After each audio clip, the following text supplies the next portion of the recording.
क्या होगा जब अचानक से पूरी दुनिया में एक खतरनाक कोहरा फैलने लगता है। ऐसा कोहरा जिसकी चपेट में आने वाला हर इंसान मारा जाएगा, यानी कि पूरी पृथ्वी की 99% आबादी तो सीधी खत्म हो गई और बचे हुए आखिरी सर्वाइवर्स को कुछ भी करके इन नए हालातों के बीच रहना सीखना होगा। अब ये सब शुरू कैसे हुआ और क्या एक फैमिली इस बदलती दुनिया के बीच खुद को बचा भी पाएगी? चलिए शुरू से जानते हैं आज की नई science fiction post apocalyptic movie just a breath away में। कहानी की शुरुआत मैथ्यू से होती है, जो कि अभी अपनी बेटी सैरा के लिए कनाडा जाकर उसकी बीमारी का इलाज ढूंढ रहा था। दरअसल सैरा को एक खास किस्म की बीमारी है, जिसकी वजह से उसका इम्यून सिस्टम बहुत कमजोर था और उसे हमेशा एक कंट्रोल्ड एनवायरनमेंट में रहना पड़ता है। अब अपनी रिसर्च के बाद मैथ्यू वापिस से पेरिस अपनी फैमिली के पास आता है। उसकी बेटी सैरा उसे कहती भी है कि उन्हें उसके लिए इतना परेशान नहीं होना चाहिए था। दरअसल मैथ्यू का अपार्टमेंट अपनी फैमिली के सामने वाली बिल्डिंग में है, इसलिए वो पहले अपने अपार्टमेंट में जाकर अपना सामान रखता है और फिर वो अपनी बेटी से मिलने सामने वाली बिल्डिंग में मौजूद अपने दूसरे घर में चला गया। जाते हुए मैथ्यू एक बूढ़े आदमी की मदद भी करता है, जिसने की ऑक्सीजन मास्क लगा रखा था और उसकी हालत बहुत खराब थी। मैथ्यू यहाँ से जल्दी से सीढ़ियों से होते हुए अपने अपार्टमेंट में पहुँचता है, जहाँ की उसकी साइंटिस्ट वाइफ है ना पहले से मौजूद थी। मैथ्यू अब अपनी बेटी सैरा को मिलकर उसे कनाडा से लाए हुए गिफ्ट देता है। वो वहाँ से उसके लिए कुछ परफ्यूम और एक वीडियो रिकॉर्डिंग लाया था, ताकि सैरा यहाँ से ही कनाडा की खूबसूरती देख सके। वैसे भी वो अपनी इस बीमारी की वजह से कहीं बाहर नहीं जा पाती और उसे अक्सर अपने सील्ड पैक कैप्सूल में ही रहना पड़ता है। सैरा अपने इस गिफ्ट के बारे में अपने दो और दोस्तों नोवा और रेचल को भी बताती है। दरअसल नोवा और रेचल भी सेम सैरा वाली बीमारी से गुजर रहे थे, इसलिए सैरा उन्हें भी वो वीडियो फॉरवर्ड कर देती है। वही मैथ्यू अपनी पत्नी एना को एक अच्छी खबर देता है, कैसे उसे कनाडा में फाइनली सैरा की बीमारी का इलाज मिल ही गया और वे लोग सैरा को ट्रीट करने को भी तैयार हैं। अब एना ये सुनकर बहुत हैरान थी, क्योंकि वो खुद भी मैथ्यू की तरह ही एक साइंटिस्ट रही है, इसलिए उसकी रिसर्च में उसे एना की बीमारी का ऐसा कोई इलाज नहीं मिला था। वहीं एना अब सैरा को कनाडा ले जाने से मना कर देती है, क्योंकि इस नए इलाज का कोई साइंटिफिक प्रूफ नहीं था। और क्या हो अगर ये नया क्योर सैरा की हेल्थ पर उल्टा प्रभाव डाले। दोनों पति पत्नी के इन्हीं झगड़ों के चलते मैथ्यू सामने वाले बिल्डिंग में एना से अलग भी रहता है, इसलिए आज भी वो गुस्से में अपने अपार्टमेंट में वापिस आ गया। अब वो सोच ही रहा था कि कैसे वो एना को इस नए इलाज के लिए मना ले, कि तभी हर ओर तेज भूकंप आने लगते हैं और पूरे शहर में लाइट आउट भी हो गया। वहीं चूंकि सैरा की बबल मशीन उसके लिए बहुत जरूरी थी, तो अब वो लाइट के जाते ही बैटरी मोड पर चलने लगती है। मैथ्यू बाहर निकल कर देखता है कि अचानक से ये क्या हो गया, और थोड़ी ही आगे जाने पर उसे सब समझ आ गया। यहाँ अजीबोगरीब कारणों से भारी मात्रा में कोहरा शहर की सड़कों से आगे बढ़ते जा रहा था, और जो कोई भी इंसान इस कोहरे की चपेट में आता वो तभी मारा जाता, यानी कि ये कोहरा जहरीला है। मैथ्यू अपने आसपास लोगों को मरते देख सब समझ गया कि उसे जिंदा रहने के लिए इस कोहरे से दूर भागना होगा। तो वो जल्दी से भागकर किसी तरह से कोहरे से बचते हुए एना के अपार्टमेंट में आ जाता है और उन्हें सब समझाता है। वहीं अब तक यहाँ भी कोहरा आने लगा था, तो वे एना को उसके बबल में बंद कर, जहाँ की वैसे भी अंदर कुछ नहीं जा पाएगा, वे खुद बाहर निकल आते हैं और जल्दी से ऊपर की ओर भागते हैं, ताकि कोहरे की हाइट से ऊपर आ सके। यहाँ ऊपर एक बूढ़े कपल का अपार्टमेंट था और वे दोनों को अपने घर में पनाह देते हैं। अब थोड़े डिस्कशन के बाद वे चारों बाहर निकल कर देखते हैं कैसे पूरा शहर अब इस जहरीले कोहरे से भर गया। ये भयंकर नजारा हर किसी के लिए डराने वाला था। सिर्फ कुछ ही मिनट्स के अंदर उनका पूरा शहर इस खतरनाक कोहरे से भर गया। अब मैथ्यू अपनी थ्योरी देता है कैसे ये कोहरा हवा से ज्यादा डेंस है, यानी कि ये इस लेवल से ऊपर नहीं आएगा, और अगर उन्हें जीवित रहना है तो इस लेवल से ऊपर ही सरवाइव करना होगा। हालांकि उन्हें तो अभी ये भी नहीं पता कि ये कोहरा आया कहां से है और कब तक रहेगा। एना और मैथ्यू अब एक वॉकी टॉकी से नीचे वाले अपने अपार्टमेंट में मौजूद सैरा से कांटेक्ट करते हैं, क्योंकि वो तो अपने बबल से बाहर वैसे भी नहीं आ सकती। सैरा उन्हें रिवील भी करती है कि उसके बबल की बैटरी ऑलरेडी एक लेवल नीचे जा चुकी है, यानी कि अगर ही जल्द ही लाइट नहीं आई या उसकी बैटरी नहीं बदली गई तो उसका बबल फंक्शन करना बंद कर देगा। ऊपर एना और मैथ्यू डिस्कस करने लगते हैं कि उन्हें जल्द से जल्द कुछ तो करना ही पड़ेगा। सहरा के बबल की बैटरी एक रात से ज्यादा नहीं चल पाएगी। सो अब उस बूढ़े कपल के अपार्टमेंट में एक रात बिताने के बाद सुबह मैथ्यू को याद आता है कैसे उसने कल ही इस बिल्डिंग में एक बूढ़े आदमी को आते हुए देखा था जिसकी उसने मदद भी की थी और उसके पास सेफ्टी मास्क और एक ऑक्सीजन टैंक था। सो वो अब उसी के घर से मास्क और ऑक्सीजन टैंक वापस ला सकते हैं जो कि उसके नीचे अपने अपार्टमेंट तक जाने में बहुत मदद करेंगे। लेकिन अब उसे समझ नहीं आता कि वो उस बूढ़े आदमी के घर तक कैसे पहुंचे क्योंकि उसके घर के लेवल से कोहरा ऊपर आ चुका था। अब मैथ्यू नोटिस करता है कि अगर वो इस कोहरे को सांस के जरिए अंदर ना ले तो वो बच सकता है और अब वो प्लान बनाकर पीछे वाले रास्ते से सांस रोककर उसी बूढ़े आदमी के अपार्टमेंट में घुसता है। यहाँ वो बूढ़ा आदमी कोहरे की वजह से ऑलरेडी मर चुका था। सो मैथ्यू जल्दी से उसका सेफ्टी मास्क निकालकर खुद पहन लेता है। वहीं ऑक्सीजन टैंक की मदद से अब वो इस कोहरे में बिल्कुल सेफ था। वो उस आदमी के घर से खाने पीने की चीजें लेते हुए नोटिस भी करता है कैसे यहाँ एक छोटा सा पपी आराम से जिंदा घूम रहा था जबकि उसकी माँ मारी गई। खैर मैथ्यू अब वो खाना पानी लेकर अपनी बेटी सहरा से मिलने जाता है जो कि यहाँ के लिए अपने बबल में बंद थी। वो अपनी बेटी को खाना पानी देकर उसकी बैटरी से भी बदल देता है ताकि वो और ज्यादा समय तक सेफ रहे। इसके बाद मैथ्यू बाहर निकल गया ताकि पता कर सके कि बाहर क्या चल रहा है। अब यहाँ तो बाहर हर तरफ जो भी लोग कोहरे की चपेट में आए थे वे सब मारे गए। हर तरफ कोहरे की वजह से नीचे सूर्य की रोशनी भी नहीं आ रही। अब कुछ आगे जाने पर मैथ्यू को सेफ्टी मास्क में सोल्जर्स मिलते हैं जो कि सेफ्टी गियर्स पहनाकर बचे कुचे जिंदा लोगों को यहाँ से बाहर निकाल रहे थे। एक सोल्जर मैथ्यू को बताता भी है कि वे इन लोगों को एक ऊंची लोकेशन पर ले जा रहे हैं जहाँ की ये कोहरा नहीं पहुँच पाता और उनके इवैक्यूएशन से कुछ लोग तो बच ही जाएंगे। अब एक सोल्जर मैथ्यू को भी अपने साथ चलने को कहता है लेकिन मैथ्यू ने इसके लिए मना कर दिया क्योंकि उसकी बेटी जिस बबल में थी उसके बिना तो वो नॉर्मल हवा तक में सांस नहीं ले सकती। सो उसे अपनी बेटी के लिए यहीं रुकना पड़ेगा। हालांकि वो सोल्जर मैथ्यू को 2 और मास्क और ऑक्सीजन सिलेंडर्स दे देता है ताकि वो इन्हें अपनी पत्नी और बाकी लोगों को दे सके। मैथ्यू अब वापिस आकर एना को बाहर जो कुछ हुआ वो सब बताने लगता है जहां उनके शहर के ज्यादातर लोग तो पहले ही मारे गए और जो जिंदा सर्वाइवर्स कोहरे से बच गए थे उन्हें सोल्जर्स आकर इवैक्यूएट कर ले गए। अब इससे उन्हें कम से कम यहाँ से ये तो पता है कि अगर वे यहाँ से निकल पाए तो वे कहाँ जा सकेंगे। मैथ्यू इसके अलावा ये भी नोटिस कर रहा था कि वो कोहरा हर बीते समय के साथ थोड़ा ऊपर आता जा रहा है यानी कि जल्द ही ये कोहरा उनके आखिरी ऊंचे अपार्टमेंट से ऊपर निकल जाएगा। अब मैथ्यू और एना उस बूढ़े कपल के साथ रेडियो से न्यूज सुनने लगते हैं ताकि उन्हें कोई तो सुराग मिले जिससे कि वे इस कोहरे से बच सके। हालांकि उनका रेडियो ढंग से काम नहीं कर रहा था सो वो बूढ़ा आदमी उसे रिपेयर करने लगता है लेकिन जल्द ही उसे भी समझ आ गया कैसे उन्हें इस रेडियो को रिपेयर करने के लिए एडवांस टूल्स मशीन चाहिए जो कि उनके पास अभी तो नहीं थी।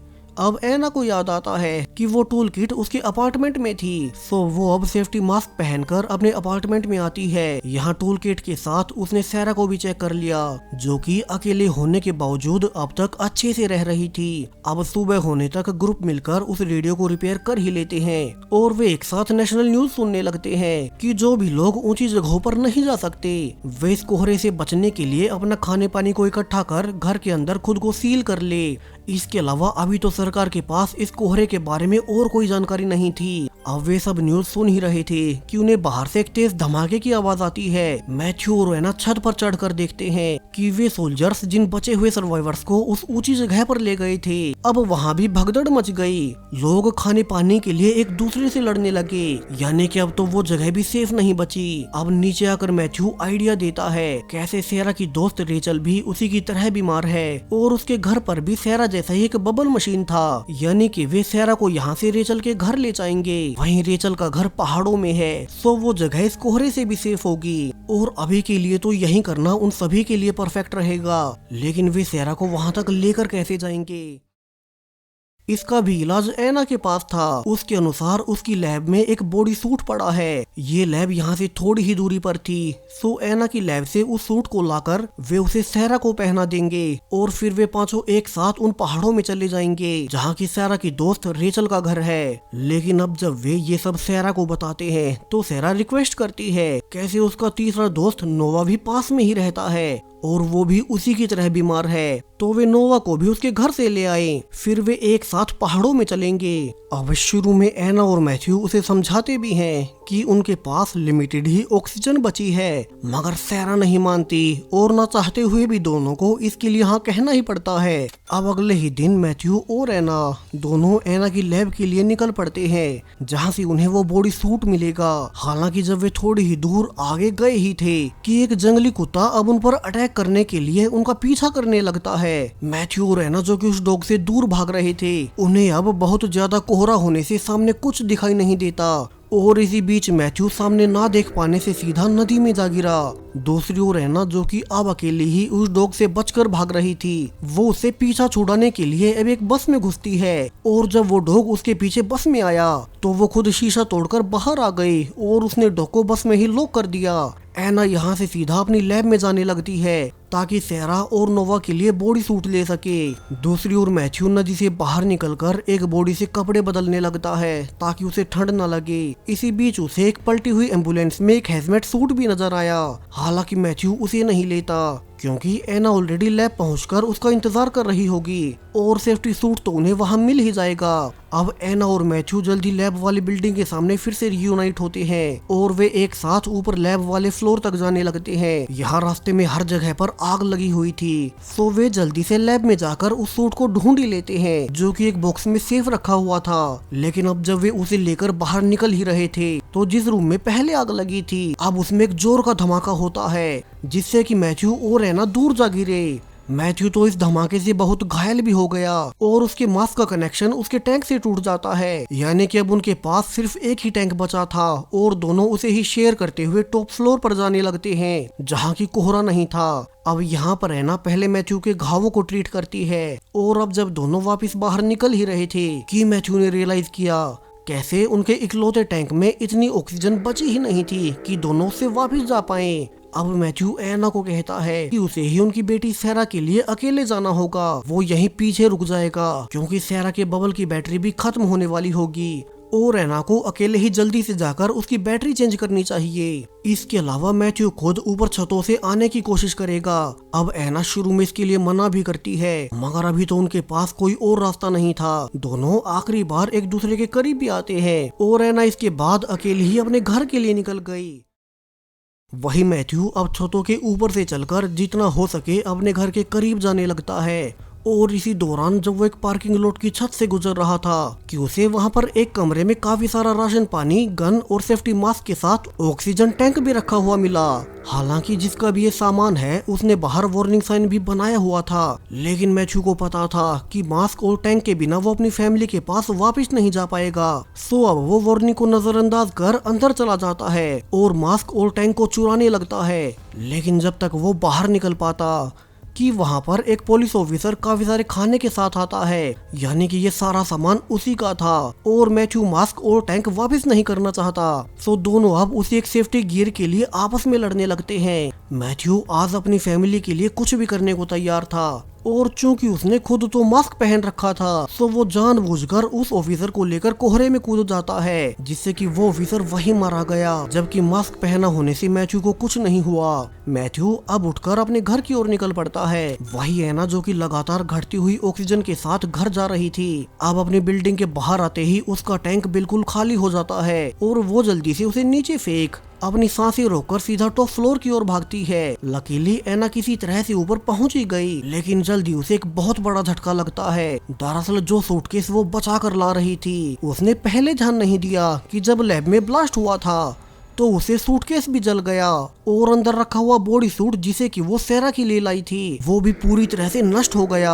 यानी कि उनकी इतनी मेहनत सब कुछ बर्बाद हो गई। एना अब मैथ्यू का इंतजार करने लगती है कि वो कैसे भी करके वापस लौट आए। तो वहीं अब तक उसे सैरा के बबल का नोटिफिकेशन भी मिल चुका था कैसे उसकी बैटरी अब सिर्फ 5% ही बची है और वो बबल मशीन 10 मिनट के बाद काम करना बंद कर देगी। अब सैरा क्या ही करती, सेफ्टी सूट और ऑक्सीजन टैंक तो उसके पास था ही नहीं, लेकिन फिर भी वो अपनी बेटी के लिए बिना सेफ्टी सूट के ही नीचे जाने लगती है ताकि आखिरी बची कुछ बैटरीज को बदल दे। वो जाने से पहले अपनी बेटी से एक आखिरी बार बातें भी करती है क्योंकि क्या पता एना अब जिंदा बच भी पाएगी या नहीं। और कुछ देर बाद ही सैरा की बबल मशीन फाइनली बंद पड़ गई, जिसके बाद उस बबल के अंदर वो कोहरा आने लगता है। सो सैरा बिना सेफ्टी सूट के ही नीचे चली जाती है और वो जल्दी से सैरा के बबल में बैटरीज बदलकर उसे फिर से रिएक्टिवेट कर देती है। अब सैरा की बबल मशीन फिर से काम करने लगी थी और वो कोहरे को फिल्टर कर बाहर करने लगता है, जबकि एना अब एक आखिरी बार अपनी बेटी सैरा को करीब से देखती है। सैरा उसे कहे भी जा रही थी कि एना जल्दी से ऊपर चली जाए, वो अभी भी बच सकती है, लेकिन एना जानती थी कि अब कोई फायदा नहीं। उसकी हालत ऑलरेडी खराब होना शुरू हो चुकी थी और वो अपनी बेटी के सामने ना मरे, इसलिए वो रूम से बाहर चली गई। वहीं पीछे से मैथ्यू एना के बाहर जाते ही अंदर आ जाता है। सैरा उसे जल्दी से रिवील करती है कैसे उसकी माँ बिना सेफ्टी सूट के ही उसकी बैटरीज बदलने आई थी। सो मैथ्यू जल्दी से भागकर ऊपर जाने लगता है कि कहीं उसकी पत्नी एना को कुछ हो न गया हो, मगर अब तक बहुत देर हो चुकी थी। एना तो रास्ते में ही मरी पड़ी थी। मैथ्यू रोते हुए ऊपर आ जाता है और उस बूढ़े कपल को बुरी खबर देता है कैसे एना ने उसकी बेटी सैरा को बचाने के लिए खुद की जान को सैक्रिफाइस कर दिया। सैरा को भी इस बात का पता चल जाता है और वो खुद को कोसने लगती है कैसे उसकी बीमारी की वजह से अब उसकी माँ नहीं रही। हालांकि मैथ्यू उसके पास जाकर उसे याद भी दिलाता है कैसे एना ने सब कुछ उसी के लिए किया था, तो उसे जीने की उम्मीद नहीं खोनी चाहिए और वो अब उनके यहाँ से निकलने का प्लान बनाएगा। अब कुछ देर बाद जब मैथ्यू इस बारे में सोच ही रहा था कि फिर से एक तेज भूकंप आता है। मैथ्यू ने बाहर जाकर देखा कि अब वो कोहरा और ऊपर तक आ रहा था, वो भी पहले से ज्यादा स्पीड में, यानी कि उन्हें आने वाली कुछ ही मिनटों में यहाँ से निकलना होगा वरना वे सब मारे जाएंगे। कोहरे के ऊपर आने की स्पीड और ज्यादा बढ़ चुकी थी। अब मैथ्यू को याद आता है कि जब वो पहले एना के साथ बाहर गया था तो उसे एक पलटी हुई एम्बुलेंस में एक हेलमेट सूट भी दिखाई दिया था। हालांकि तब उसने उसे नजरअंदाज कर दिया, मगर अब अगर वो सूट को ले आए तो सैरा को उसे पहनाकर बाहर निकाला जा सकता है। मैथ्यू जाने से पहले उस बूढ़े कपल को कहता भी है कि उन्हें भी यहाँ से निकलने की तैयारी कर लेनी चाहिए, अब उनके पास ज्यादा वक्त नहीं बचा। लेकिन वे दोनों इसके लिए मना कर देते हैं। उनके अनुसार अब उनकी काफी ज्यादा उम्र हो चली है, उन्होंने अपनी लाइफ बहुत अच्छे से जी, तो अब वे अपने अंतिम समय में अपने घर को नहीं छोड़ेंगे। मैथ्यू अब यहाँ से अकेला ही फिर से नीचे उतरकर उस एम्बुलेंस से वो हेलमेट सूट लेने जाता है और उसे वो सूट मिल भी गया। सो वो जल्दी से और जल्दी घर आने के लिए एक स्कूटर को ढूंढ उसे वापस आने लगता है।